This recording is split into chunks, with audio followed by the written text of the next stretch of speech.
Hi, this is Sohan. And this is Laura. And we're very excited to be bringing you our very first episode on You Don't Look Like an Engineer. In today's episode, we're discussing one of our most favorite subjects. The concept pretty much entails everything I think that we're most passionate about on this topic. I couldn't be happier to talk about this. It's actually about myths about women in STEM careers. But first of all, what is STEM, Sohan? Please enlighten us. So we keep talking about STEM, as I'm sure you're all wondering. STEM pretty much is an acronym for science, technology, engineering, and mathematics. So that's pretty much where the E in You Don't Look Like an Engineer comes from. So this topic is actually very important because there's so many negative and limiting beliefs that we have in our unconscious about what women should or shouldn't do in these industries or what we should know and shouldn't know. So let's just get into the subject and let's discuss what are the actual myths and what are the actual facts of this.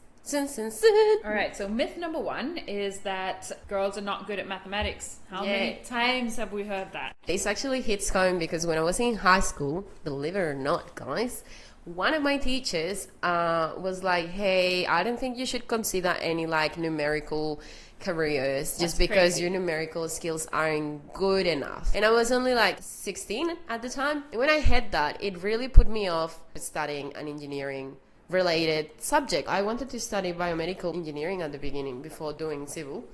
And I was like, maybe I should think about it twice. I was a little bit scared by what he said.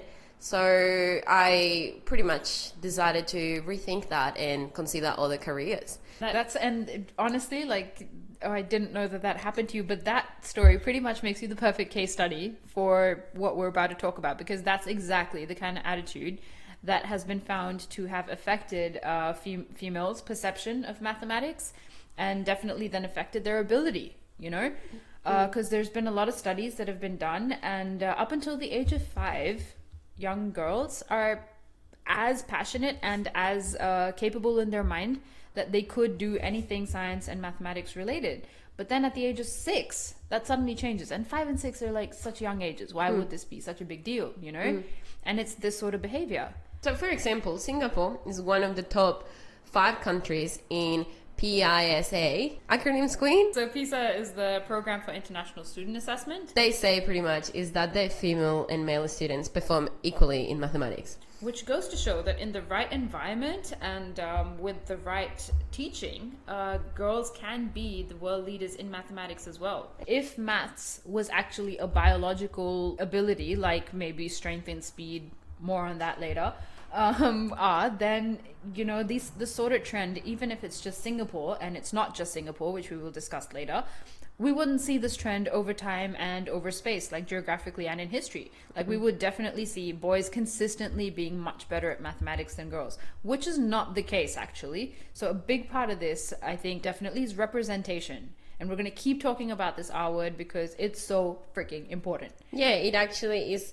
It's actually the root of various problems in the STEM careers decision making, I guess. Exactly. And young girls, I don't know if everyone can think back to when they were studying science and maths, who are the mathematicians and scientists you've been taught about? Newton, Einstein, Euclid, all these people, men, and that doesn't mean to say this is not to support the argument that men are better. Yeah. This actually is simply the fact that there have been plenty of female mathematicians. They just haven't been exposed to us. Exactly right. Yeah, exactly. I don't think I ever was told about any female mathematicians when I was in school. There's some incredible names out there who have been, amazing engineers, amazing mathematicians. We just don't hear about it, unfortunately, because it's a male-dominated industry. Yeah, we're not trying to have a go at men before you guys think otherwise. We just want to clear things up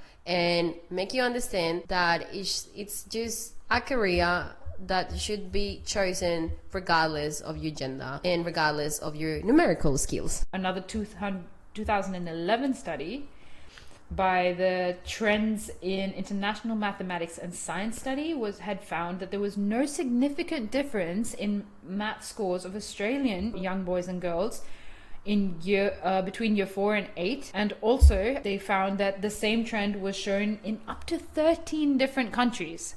Yeah, yeah. So that's 13 different countries where girls and boys are really good at math, and there's no boys being better than girls. So what are these 13 countries doing right? And this is how my experience is linked to all of this. When girls, or like just anyone, is placed in the right environment, what happens? We grow and we learn and we absorb. Basically, these studies have found out that gender disparities in drive, motivation, and self-belief play a significant role in determining differences in male versus female mathematics performance. So I guess probably conversely to your own experience, I grew up in Bangalore, which is, India has a big focus on science and mathematics. So I guess the environment I was in when I was exposed to math had none of that gender disparity, to be honest. We were killing it in the classes just as Love much that, as the boys. queen. And so I can relate to while it sounds very simple that, someone told you you're not good at something, how could you let that affect you? Well, you're pretty young too. Exactly. These are the formative phases of a child. And to be honest, what I've learned, basically being in that environment, is that maths is a repetition game. I guess the solution here is not to be propagating these stereotypes, but actually creating an environment where we support girls and boys equally to be able to pursue mathematics, because it's a repetition game at the end of the day. Yeah, 100%. Repetition makes the master. So there's got nothing to do with biological predisposition towards it in any way, shape, or form. Yeah, we need to adopt education practices that encourage girls to feel more comfortable and confident in engaging with these physics and math subjects. We should be teaching students to persevere, and we should create a mistake-friendly environment that provides learning outcomes. Oh, definitely. I mean, we have so much more to talk about that. Just to bust this myth, definitely not true. Boys are Math better has at no math. gender. Yeah, exactly. Myth number 2, Laura. This is actually my favorite one, and it's really connected to what we were talking about before. So, it says most women are disinterested in careers in engineering, physics, and ICT. And ICT being information, communication, and technologies. So pretty much the myth is stating that because we've been seeing a continual underrepresentation in physics, say about 22% globally, engineering about 14%, mathematics sits at 35%, and ICT at a very low 13%.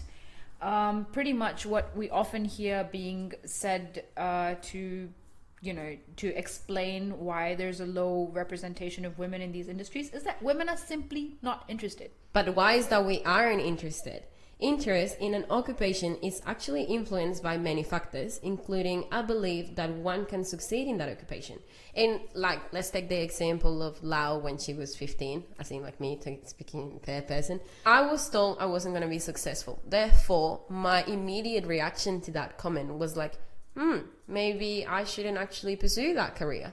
I was actually agreeing with the teacher. I was like, yeah, might as well just not do it, because who likes to put themselves through a path of failure. If you've been told you're going to fail, why would you do it to yourself? Exactly. But if you think this sounds too utopian and a bit, just fairy tales, we just need to change people's perception and then things will be fine, that's actually not the case.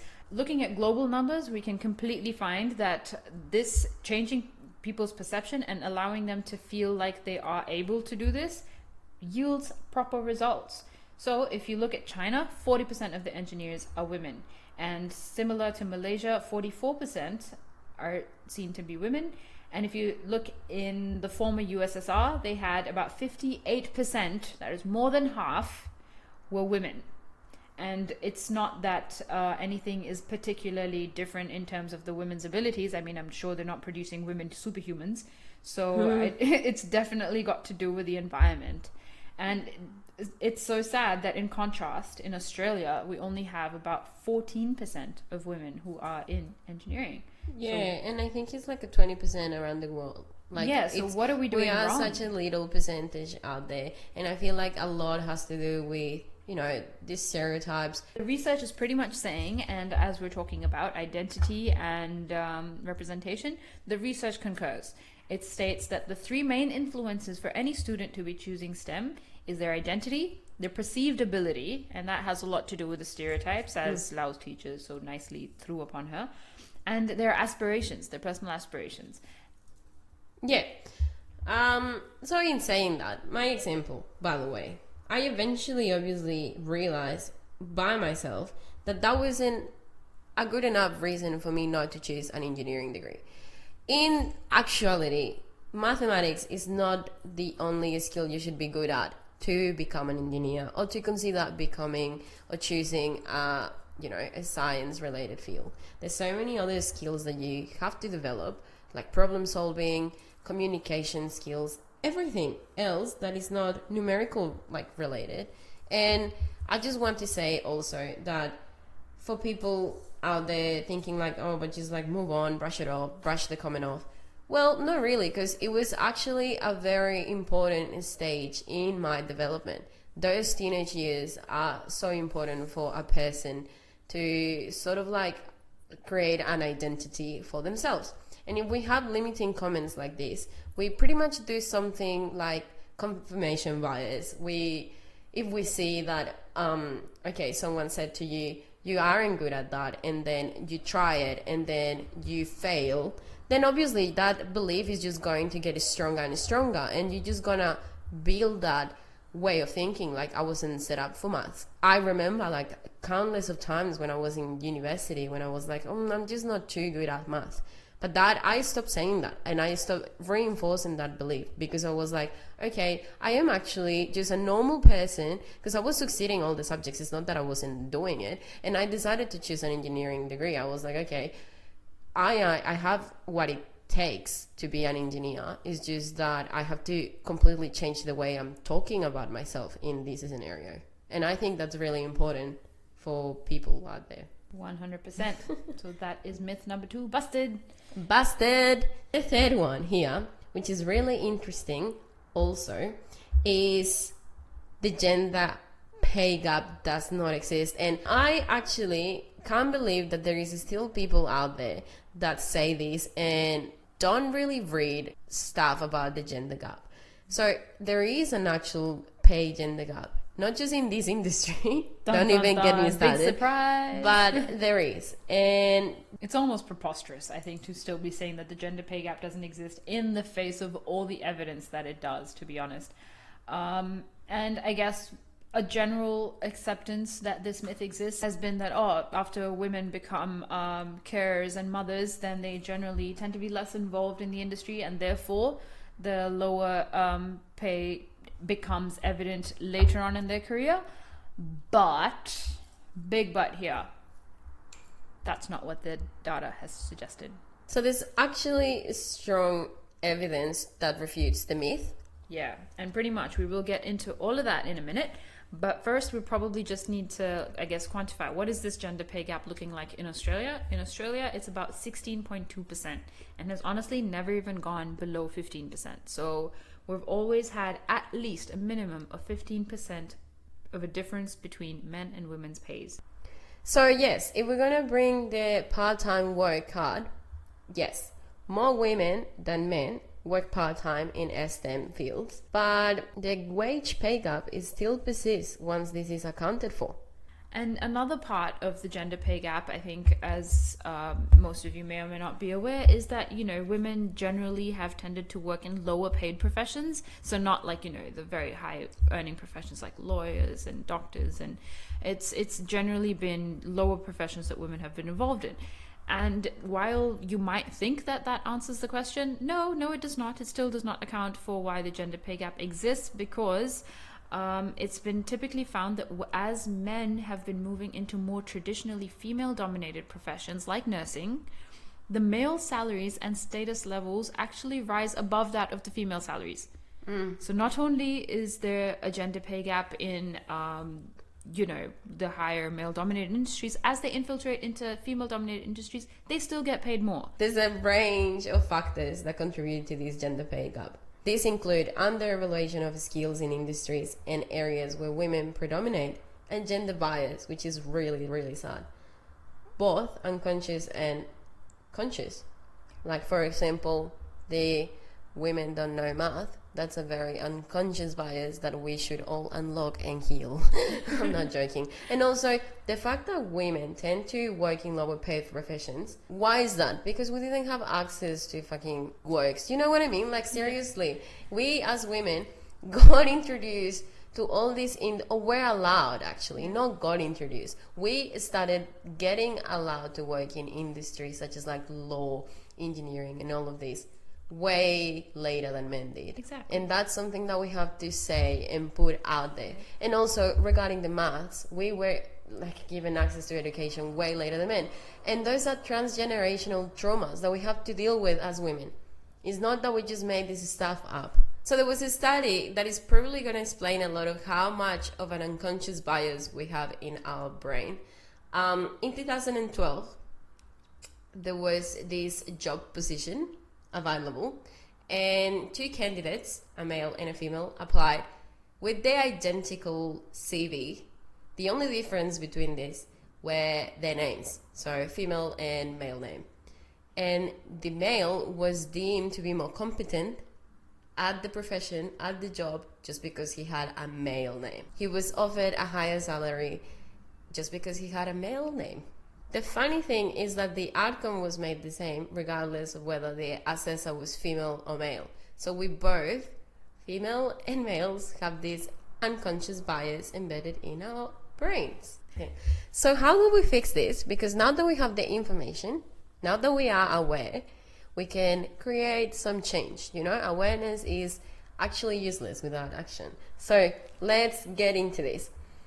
What's next for us? Let's identify the reasons why pay inequality exists. So as we said, we already know that we have some unconscious bias.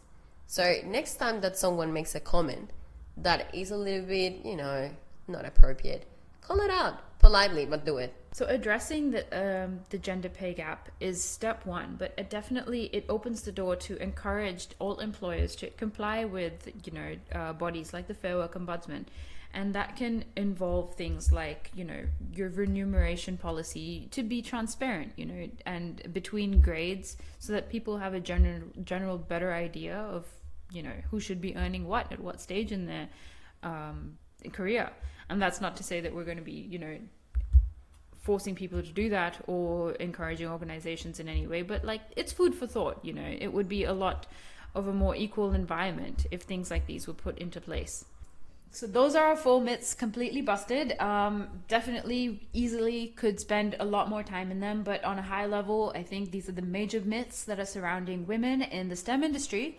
And we've tried to pretty much go through and try to uncover, at least on the surface level, as to why these have no basis, to be honest. So to conclude this wonderful and informative episode, women are not biologically less capable or less interested in STEM than men. The problem of this gender imbalance is not impossible to solve. And there's a lot of systemic biases that have been limiting the range of careers or the depth of a career of women, and essentially then the careers that they aspire to have. And these biases have come into effect quite at an early age that have impacted young girls and then just gone on and affected them as women in the industry.